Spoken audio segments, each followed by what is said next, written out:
Hello and welcome to the Lewis Nichols Show, and I'm really excited to bring on my next guest. And I don't think you will remember, Anne, but you were one of my first ever guests when I was just 16 years old. Many years ago, it was 12 years ago now that I interviewed you, and my voice was a lot lower than it is now. So it's great to have you back on all these years later. How are you? I'm absolutely fine, and I'm glad that your career's turned out so well. Thank you, but it's great to have you on the show. We got so much that I'd love to talk about, but I kind of wanted to go back for you to the very beginning, which is where your love and your passion for politics, where that came from. Well, it grew over the years, but it started in my teens. Now, of course, I was growing up in the immediate post-war years. So although it's difficult to imagine now, absolutely everything, all the television dramas, the films, the books, the novels, they were all about the war. It was the war, the war, the war. And of course, the towering figure in that is Winston Churchill. And I think I seriously thought when I was in my early teens that this was what politicians did. You know, they made great speeches and they saved the world, and it seemed to be quite a good way to live one's life. Of course, by the time, you know, I was 20 odd, I had a much more realistic appreciation of what a politician actually does. But the fascination had stayed. And then in those days, of course, there was no A-list, there was no fast track just because you were a woman or whatever it was. So it wasn't until I was 39 and a half that I actually got into the House of Commons, having fought 3 seats by then. And I mean, the thing that I find so interesting is, first and foremost, you know, you are a politician and a very successful politician, but you became this media figure, this celebrity. And I know that at the time you didn't consider yourself to be a celebrity, you considered yourself a politician, but people just took to you. Why do you think that is? Why do you think people saw you as this celebrity? Because everybody was just so intrigued by who you are. I think before Strictly, I mean, I divide my life into before and after Strictly. I think the reason that I took off before Strictly was straightforwardly that I don't play the game in politics of saying what I think people want to hear. I tell them what I think, regardless of whether they want to hear it or not. And however angry that might make people who disagree with me, and sometimes disagree with me passionately, they at least do understand that with me, what you see is what you're getting. And I think that was why I lasted all that time through Big Brother. If you'd asked me for a prediction before I went on Big Brother, I'd have said to you, I'll be home next week. Yeah. Didn't happen. I became the runner-up, and it was solely because I was saying things that were probably profoundly unpopular, but I was saying them because I thought. And I think people yearn for politicians, and for that matter, everybody else, to do that, just to say what they think. And you can disagree with them. There's no law against that. But just say what you think. So I think that was before Strictly. I think after Strictly, there was a slightly different dimension, because I let people see a part of me that it would have been most inappropriate to have displayed at the dispatch box. The reason that I refused Strictly all the years that I was an MP, and they came to me pretty well every year for 5 years, and I said no, was because I didn't think it appropriate while I was a Member of Parliament. Now, I did some celebrity shows when I was Member of Parliament, but I would never have done Strictly or Big Brother or The Jungle or anything like that. I chose very carefully. And I think that when Strictly took off, people thought, oh, you know, she really doesn't mind looking an idiot. You know, let's enjoy this. I mean, I've got lots of questions about Strictly, but in regards to, I mean, you look at Boris Johnson, for example, and many people find him very charming. They like his personality, but people don't necessarily rate his politics and his political beliefs. Do you think, in the sense of being media personalities, being liked more for your personality than your politics, would you say there's similarities between you and Boris in that sense, that you're both loved as a public figure as opposed to a politician? I think the similarity is people feel that what they're saying is what they're getting. Boris doesn't put on a show. Boris is bumbling, he's chaotic, he's disorganized, his hair's everywhere. And that is Boris. Boris has never tried to pretend to be something that he's not. And I think that that is what people respond to. They want characters, but above all, they want genuine people. They want to believe that what that person is saying, they mean. And of course, going on to Strictly now, I mean, when it was announced that you were going on the show, I think the nation was kind of shocked. I mean, what made you say yes? I know you mentioned as previously it was the fact that you were away from politics and you could say yes, but was there another factor that made you say, do you know what, I'm going to give this a go? Well, as with Big Brother, if you'd asked me for a prediction when I said yes to Strictly, I would have said, look, I'm only in the last couple of weeks in there. You get paid anyway, even if you don't last. So, you know, I might as well go and do it. And why not? And I think the big attraction of Strictly was that for 23 years while I'd been in politics, every single thing I did, I mean, everything from the way I voted in Parliament to the way I handled constituency casework, everything I did had the ability to affect other people, either for good or for ill. On Strictly Come Dancing, the only thing I could affect for ill were Anton Shimmers. And I did, believe me. So there was a sudden release of responsibility. I think that appealed to me. But I just thought Strictly was going to be a sort of slightly pleasant adventure of 2 or 3 weeks, and it would be something nice to do, and it would be fun. I didn't take it seriously. Now, you say the nation was shocked. The nation was actually quite scornful.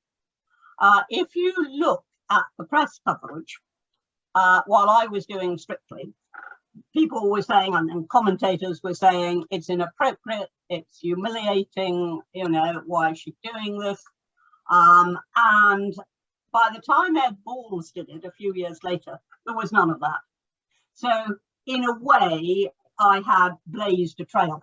I had done something, shown that it could be done, and it ceased to be an issue thereafter.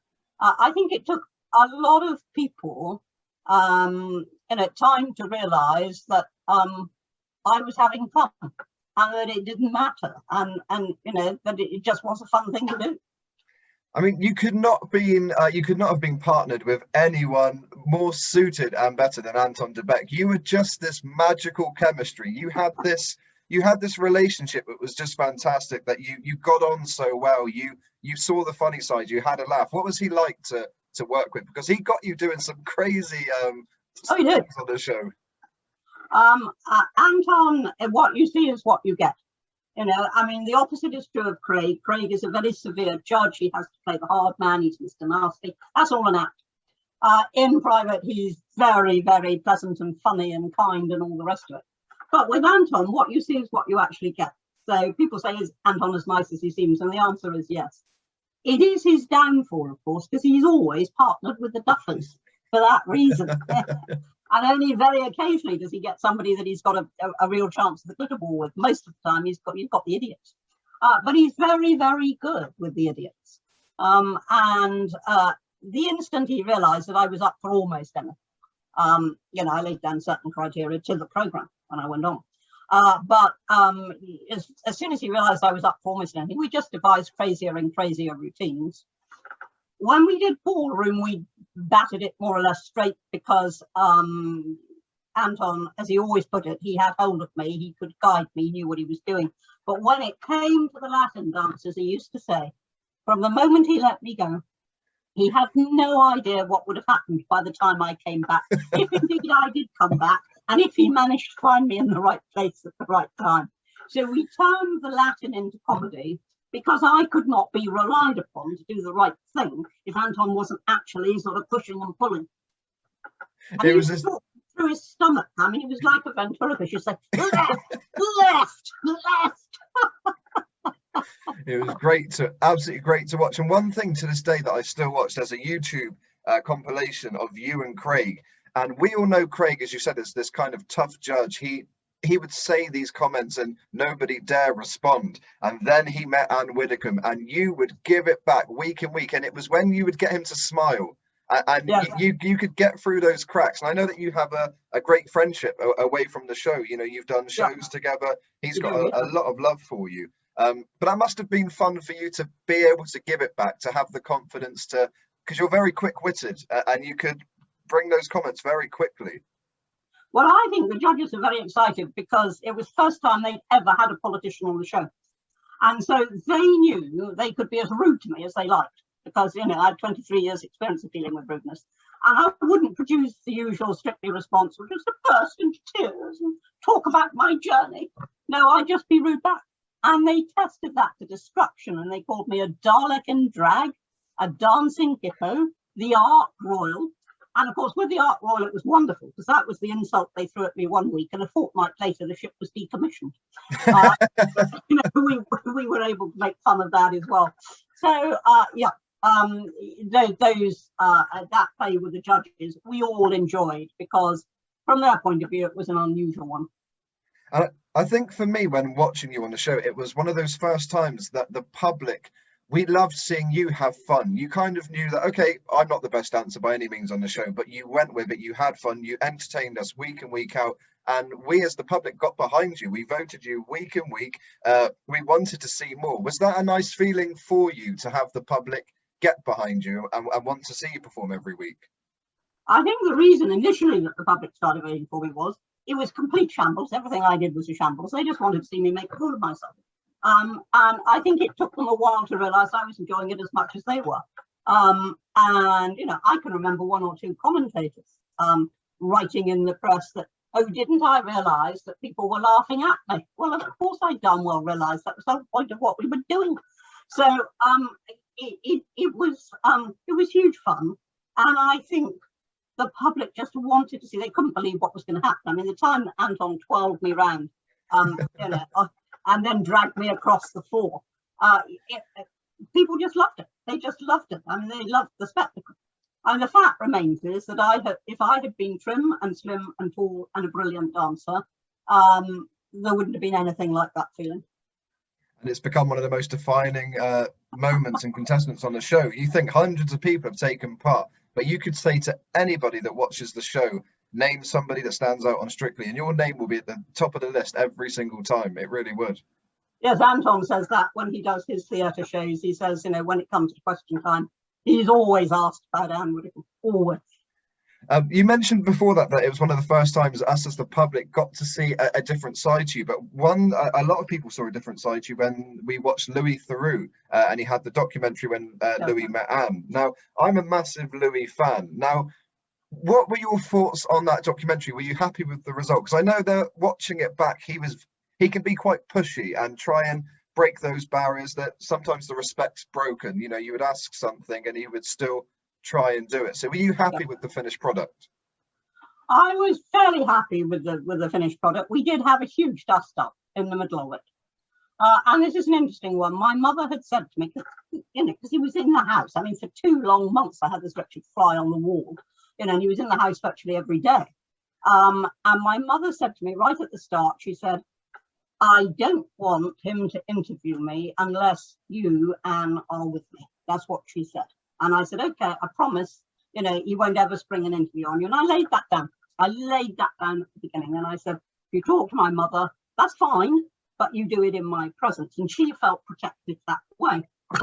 Well, of course, he pulled a fast one and talked to her when I wasn't there. And the poor soul didn't even realize she was being interviewed. She said to me afterwards, but he didn't have a notebook. I said, well, he didn't need it because he had a camera. She just didn't realize it at all. And we had a huge bust up. And to be fair to the programme, they did show that. You know, they showed the fact that he had engaged in trickery. But oddly, angry as I was at the time, almost angry enough to stop the show, angry as I was at the time, I now rather treasure that interview because it's one of the very few films I've got of my mother talking live. And what an amazing lady she was. She had such a quick wit and she had this charm, and it was so nice to watch it because you could see how close you both were. And that was nice, the relationship that you both had. But she had this incredible, charming personality. So that must, like you said, for you to be able to sit down and see those clips and have that forever must be such a delightful thing. Yeah. So actually, ironically, although it was the thing that made me furious at the time, since then I've been grateful for it. And earlier you mentioned, of course, Celebrity Big Brother. For me, one of my favourite shows. And when they announced you were going on there, I was excited because I know with Ann Widdecombe, you're going to get somebody that won't sit on the fence. You will speak your mind, have your opinion. And there was a time in there, and I think it was Amanda Barry. No, it was you. Yes. Yeah, you stood up for Amanda, who made a comment, innocently. Yes. And you stood India up for it. Willoughby. Yeah. Yeah, and I thought that was so good that we had someone to just say, look, an apology is always acceptable if it's genuine and if it was a genuine accident. And I thought it was nice that you were in the house to just be honest and support people like you did. Well, I mean, I felt very strongly, that Amanda had said something accidentally. It was something very, very, very easy to do. She misgendered India Willoughby, basically. Something that's terribly easy to do. And India was making a scene and not accepting the apology and saying she was offended, and goodness knows, well, that to me is anathema. Somebody says something accidentally, you just take the apology. You don't make a self-focused scene. But India paid for it because she was the first one out. Now, during your career, it's fair to say that at times people have deemed Ann Widdecombe controversial. You said earlier on, when you have an opinion, sometimes some people like it, some people don't.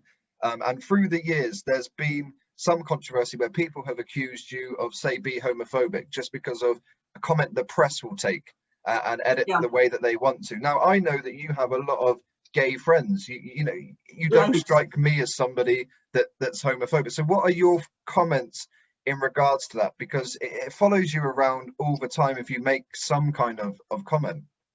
Yeah, I mean, the press go for, people often say the press is biased. I tell you what the press is biased in favour of. It isn't the left or the right, it's melodrama. They always want a melodrama. They want headlines, they want gotcha moments, they want car crash interviews. That's what they want. And that's what they go for. And there was one particular controversy, there have been several, but there was one particular controversy on the subject that you mentioned, when they actually had the gall, to quote me correctly, between the inverted commas, absolutely correctly, and then add 2 words at the end and claim that was what I said. Now, because they put the words outside the inverted commas, it could never have suited them because they didn't claim I said them, but they put them in there. And I was, when I was campaigning during the 2019 election, I was confronted with this by a nice young man, a student. And I said, hang on, look at where the inverted commas are. And he looked and he said, oh, yes. Yeah. And I did exactly the same when people wrote to me about it. My website was flooded. And I wrote back and I said, look at what I said. Look where the inverted commas are. Go and watch the actual interview. And a few did then have the grace to come back and apologise. And I can't do anything about that. But my biggest support during that controversy, which did result in some cancellations, the big support actually came from, as you mentioned, my gay friends, who were all leaving messages for me saying, oh, what rot. And Ian Dale is one of my friends, and he, of course, is openly gay, and he's the one who does the LBC broadcasts. And I did an interview with Ian, in the course of which I said, Ian, if I thought one half of what people say I think, would you, Ian Dale, want to know me? And he said no. And I mean, that's the thing. When you see a newspaper article, they put the headline and people sometimes don't click the article, especially on social media. So, I've got friends that when I announced that you're on the show and they were like, we're surprised that you're having Ann on the show. She's homophobic. But actually, when you click the article, read the rest of what you've said. I'm openly gay and I do not think at all that you're homophobic. Thank you, because I'm hot. And that's the thing, and I've had many people on the show that have been misunderstood, misquoted, and you've always seemed to be one of those targets for the press, where they like to make a headline out of you. And I'm hoping you've got your one lady show that's coming up, and that's where people, I think, will get to see the real you, the charm, the humor. So what can we expect from your shows, because you're going to be in Worcester next week, which I'm really excited about? Yep. I am indeed going to be at Worcester at the Huntington Hall, and the shows are divided into 2 parts. The first half, I talk to the audience, It's light-hearted, it's anecdotal, but I will talk about Parliament. I'll talk about Strictly, I'll talk about a few other television activities, whatever it might be. And then there's an interval in which people get themselves drinks, or they can come and buy a book and I'll sign it, whatever it might be. And then the second half of the show is entirely down to the audience, because it's questions and answers. I don't introduce it with a talk. We go straight into questions and answers, and I'll let them go on as long as it's reasonable. It's completely free, wholly down to them. Some audiences are very political and want to ask questions about Brexit. Some just want to know what happened to the dresses on Strictly Come Dancing. Some are a mix of the two. You never know. I mean, it's the great joy for me. It's what keeps the show for me fresh and different every time, is that I never know what they're going to ask. I was once asked the most impossible question I've ever had. Was from a member of the audience who, at the time, there was a big scandal going on in the press about a government minister. And she stood up in the audience and she asked me with a completely straight face, really straight face.